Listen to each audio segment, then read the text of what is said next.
Hey guys, welcome back to my channel. I'm Matt. This is Prime Analog Records. Today, what I wanted to talk to you guys about is improving your vinyl experience. And what I mean by that is I've had a lot of people over the years talk to me about that they're not getting that warm, beautiful sound. They're having issues with skipping and things like that are going on. And what I want to do is give you some basic tools in your arsenal to take care of some of these issues. So, um, you know, one of the things that I've talked about before, and I see you guys, and I've seen lots of you guys with these really nice speakers and stuff like that, but they're on the same surface as your turntable. And you can't do that because vibration is your enemy when you're dealing with vinyl. Your cartridge, that setup is very, very sensitive, and it picks up every little rumble and every bass note, every mid-range note, every treble note that's coming through, and you can't have these on on the same surface. If you notice with my system, I have it very well isolated, and I have very good setups for isolation, which I'll talk about in a minute. One of the main things is you don't have to pay a whole bunch of money for these things. One of these tips that I'm telling you, these things are very simple to take care of. I remember back when I was a little kid, I was probably, gosh, I want to say it was probably 10 or 11 or even 12 when I first got my first turntable and stuff like that. And I remember my dad working with me about setting it up to sound its very best. And he set the turntable on a totally different setup, a different surface than the speakers. And the speakers were far away from it. And I actually had a carpeted floor, so that actually helps isolate that vibration also. If you have a hard floor, you might want to consider putting some rubber feet under your speakers and things like that. Double and triple and quadruple isolation is a must if you really want to get the optimal sound. Now, moving on to my second piece of advice is the isolation part. I have a video on my channel that shows this very cheap way of isolating your turntable, and that doesn't take the place of you not changing the surface. That doesn't take the place of that. It's just a more of another level of isolation. And what I mean is what if you look at my isolation table that I show you in this, I have a cheap piece of tile, and it's on a bicycle, a child's bicycle inner tube, and that isolates the rubber and the air. It dampens that vibration. Once again, there's another level of vibration control. All right, while we're talking about that, I wanted to talk to you about your speaker placement and what I was saying about dampening that speaker. If you've got a hard floor, if you've got a soft floor, meaning a carpet or something like that, that's not a hard surface. And I'm not talking about laminate either, because laminate will also have a tremendous amount of vibration, and actually probably more vibration than if you had it on a solid slab, cement slab. So that's a very important thing. But one of the things that you want to do is get your speakers away from the cabinet where your turntable set up. And by doing that, you'll actually improve your sound also. What you want to do is you want to find the main thing when you're setting up your system is find out where you're going to sit. Okay, that's the very beginning of it. Then you can take your speakers. I generally take my speakers are very large. They're Klipsch Cornwalls, and they're I'd say from apart from each other. They're probably 12 feet apart from each other, but they are about 4.5, 5 feet away from the cabinet itself that has the turntables on it. That will help reduce your vibration tremendously. Then what you want to do is you want to toe them in to point at the listener. My speakers are at ear level. The tweeters are at ear level for me when I'm sitting in my sweet spot in the chair. But you might want to get speaker stands to raise yours so your tweeter level and your mid-range level is basically pointing at your head. You can get these very cheaply, or you can build them yourself. But I do still say you need to dampen those stands with some kind of padding. You can also get some rubber insulation that you put on below the speaker stands, and that'll help tremendously too. Another really great thing that you need to do to actually get the best and the most out of your vinyl is you need to clean your records. I have on my channel, I have several videos about cleaning records, and one of which is probably my most popular one, and that's about the ultrasonic cleaning machine that I have and the process that I go through with it. In that, I also talk about re-sleeving and protecting your records, and that is a very important thing because most of the records, let's face it, that you're getting, if you're getting them from a garage sale, forget about it. That's a mess. But if you get brand new records, they're still dirty too. There's a dirty, very dirty environment in a manufacturing plant, and I have thumbprints and fingerprints and dust and dirt and all kinds of stuff all over these things. That's why nothing hits my turntable that I haven't ultrasonically cleaned. Now that doesn't mean you have to get an ultrasonic cleaner. What you need to do is get something that works for you. You can get a groove washer. You can get, I show some of that at the very beginning of my ultrasonic video and show you the way I used to clean my records and how much more effective the ultrasonic cleaning is. But if you don't want to go the ultrasonic route, you need to do something. You need to get an anti-static brush, or you need to get a groove washer brush that's one way. It's felt, and it's all one way felt, and you put a drop down each third, 1, 2, 3 down the brush. This is the kit that I got when I first got started, and it's an all-in-one in this whole thing. It's a really neat little case and all this kind of stuff. I think you guys can see that. But there's different solutions for different things, and there's a stylus brush here, which is important, and I'll talk about that in a moment too. But this is the groove washer brush that I was talking about. It's a disc washer brush. What you want to do is you want to take your solution, and you want to go, you've got to look here on the disc washer part. It has an arrow here, right here. See if you can see that. Okay, and it points there. That's the side that it's raised. So what you want to do, I'm going to take this and put a drop there, a drop here, and a drop here. And then you want to take the butt of the cleaner and rub it back and forth to spread it evenly. And this is from the people who designed this, because I remember going to a small seminar when they were talking about how to do it.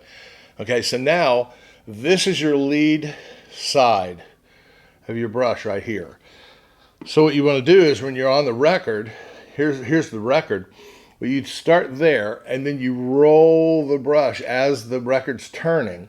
You roll the brush. So you put this side down first, and then as the record keeps turning, you turn it slightly like that. And what it does is it picks up all the gunk and goop off of the record, and it does a pretty good job. After you're done with that, they give you this tool here, and you can brush this off. Although in reality, I would use a toothbrush that you're not using, obviously. But use a toothbrush, because a toothbrush actually cleans the record, or cleans the brush really, really well, and much better than this little doohickey here. But now that we're talking about that, and I've got this out, let me show you the stylus cleaner, okay? This has got a recessed edge, and you push it out like this. And one of the things that you have to make sure you're doing is that if you look at the cartridge, hang on one second, let me show you this. All right, so I'm back. Here's the thing I wanted to show you. This is your cartridge, okay? This is the head shell. I've got the whole head shell off. You don't have to take it off like this. But remember, we're going to call this the front, and this is the back. Okay? And so what you want to do is you're going to only go back to front, like this. So I lay this down. They have this like little lever here that makes this jerk around. I don't like that because I can't tell what I'm actually looking at. It also has a little mirror here, which is really interesting because this little mirror actually, you can put it under here and see what's on the stylus in itself. But anyway, going back to, I said, make sure the only way you go is you go, and I just flex this all the way out, but you go from back to front. That's the only way you want to clean this, okay? All right, in that kit, I don't know if you noticed it, but there is this little gun here. It's called a Zero Stat. And what this does is it's supposed to send negative ions to knock down positive ions, which is the static. And what you do is you point this at the record itself, and you slowly pull this. It doesn't have a battery, it doesn't have any way of servicing it, but you just put this right there and let the record turn, and you want to just squeeze this little handle here. And supposedly, I say supposedly because really, I don't ever use it. I don't have static. I don't have any issues like that because I ultrasonically clean all my records. A wet cleaning is one of the best ways to actually take care of static. And then the main thing to maintain your static-free environment is to put static-free sleeves. Replace those paper sleeves. They're worthless.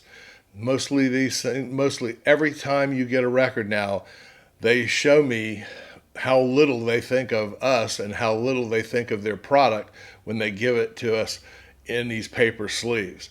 So, like I said, get rid of those paper sleeves. If you want to keep them just for a resale or whatever, slip them into your record, but don't use those with the record. Put the record into an anti-static sleeve.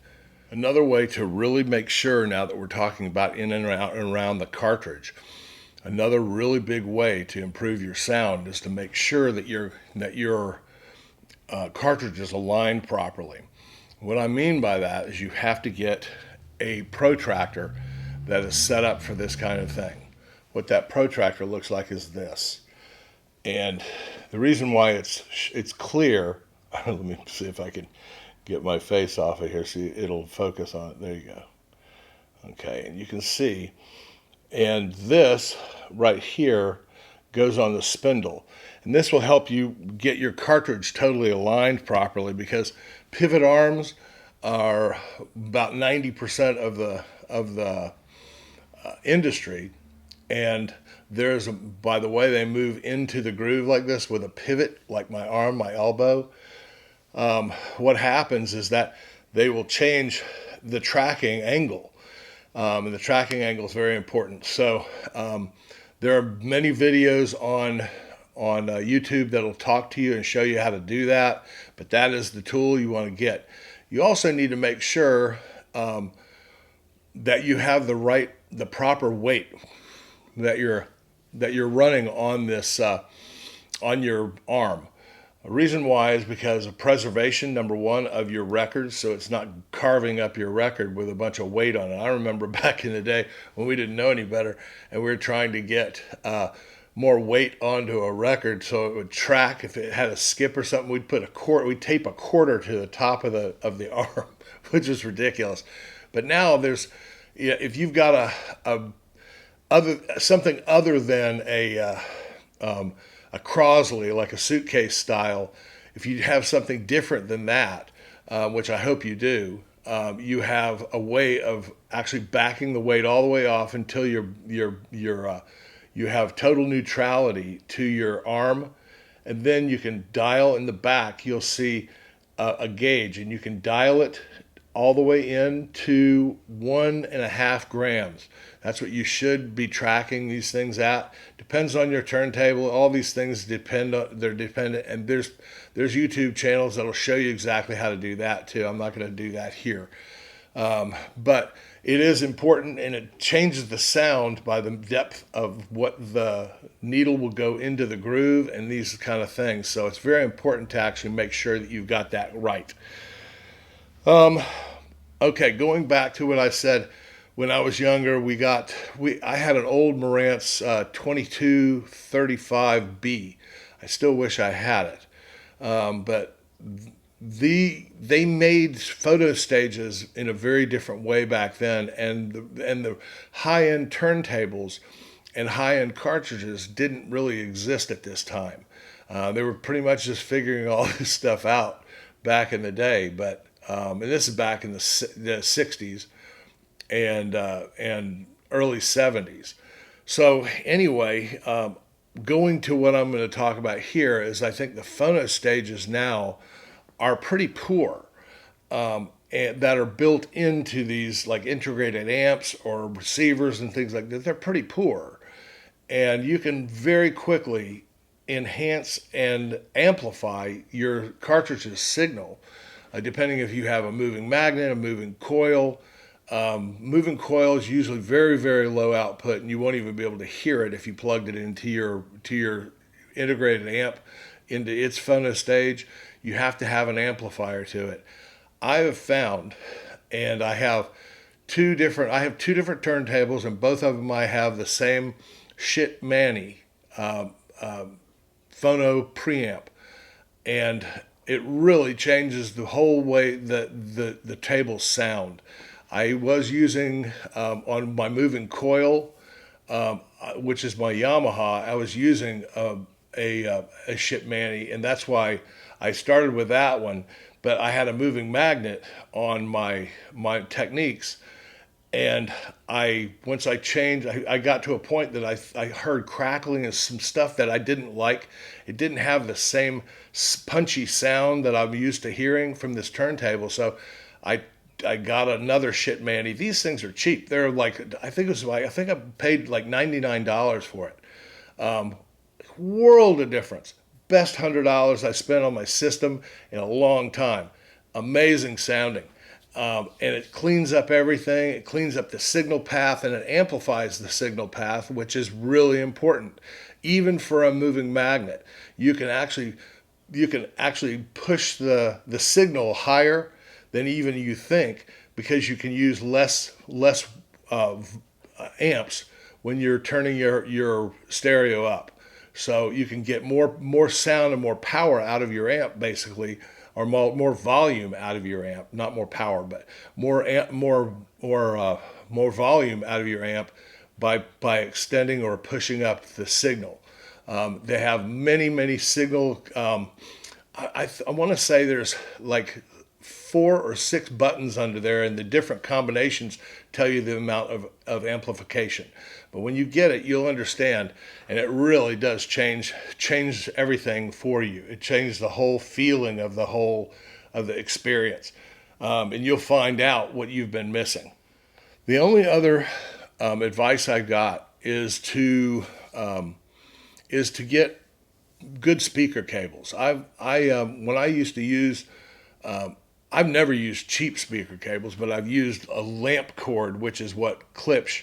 I've had the entire the whole Heritage line of Klipsch, except for Bell Klipsch and La Scalas. But every other one I've had, and I used to use what we call lamp cord, and I'm not sure what the gauge is of that, but the reality is that they worked fine for me until I found this company from my buddy over there at Poetry on Plastic. Michael, he told me about this company, and it's up in Maine, and it's called Transparent Audio, and they made a custom pair of speaker cables for me, and actually put special tips on them and everything to fit the speakers that I have, because I'm running a very vintage system. Anyway, so what happens is that if you put these speaker cables, I didn't think it would make that big a difference either. And they're not cheap. These are, I had 8 feet on both sides. Remember, I told you how far apart my system is, but anyway, or my speakers are. But they were like $250, and it was one of the best $250 I spent on my system. Now, remember, I told you, um, you guys, I'm running an all vintage system. The only thing that's not vintage in my system are the cartridges that I'm running. Everything else is vintage. I have Nakamichi cassette decks that are 40, 45 years old. My my turntables were mid 80s, so they're 40 years old. And my speakers are 45 or 50 years old. They're pretty close to that. They're Series 1 Cornwalls. And I would put this whole system up against basically anything they're making now. Um, did I have to do a little bit of maintenance here and there? Yeah, I do, but it's well worth it. And also the look that I'm looking for, that I love aesthetics. So that's just me. You could be totally different, but I'm trying to give you some cost effective ways to really improve your system. Not just nickel and dime things, and not just things that are they're a little bit of improvement, just like the isolation. And I put isolation feet on my LX3, which is my Yamaha, my linear tracking turntable, and that changed the entire noise floor by pushing that noise floor so far down that these turntables, especially direct drives, are really, and both mine are direct drive, and they're both subject to rumble. If you don't have the cartridge set up properly, the amount of weight you've got set up, and also isolation. I've got all these things dialed in, but I've worked on it for years, and it kind of I'm kind of OCD in that way. I used to have an aquarium, big aquarium, with 250 gallons, and I couldn't keep my arm out of there because it's just I always had one sleeve down and one sleeve all the way up here because I always was cleaning constantly. I'd see a little bit of something on there and I have to put my arm in there and all this kind. So I'm a real tweak head. I've really got to mess around with stuff, and I can't just leave it alone. But if you're like anything like me, you can start tweaking little things, and little things that are inexpensive changes, and change everything in the sound of your records. I hope this has been helpful for you guys. If it has been, give me a like and subscribe, and I appreciate everything. Give me some comments. Let me know how your system's stacking up, what you're doing, if you're using vintage stuff or if you're using brand new stuff, and how you think it is. I'm anxious to hear from my fans, my subscribers, and people who don't subscribe to me. I'm anxious to hear what your thoughts are. So let me know, and we'll talk to you soon. All my best.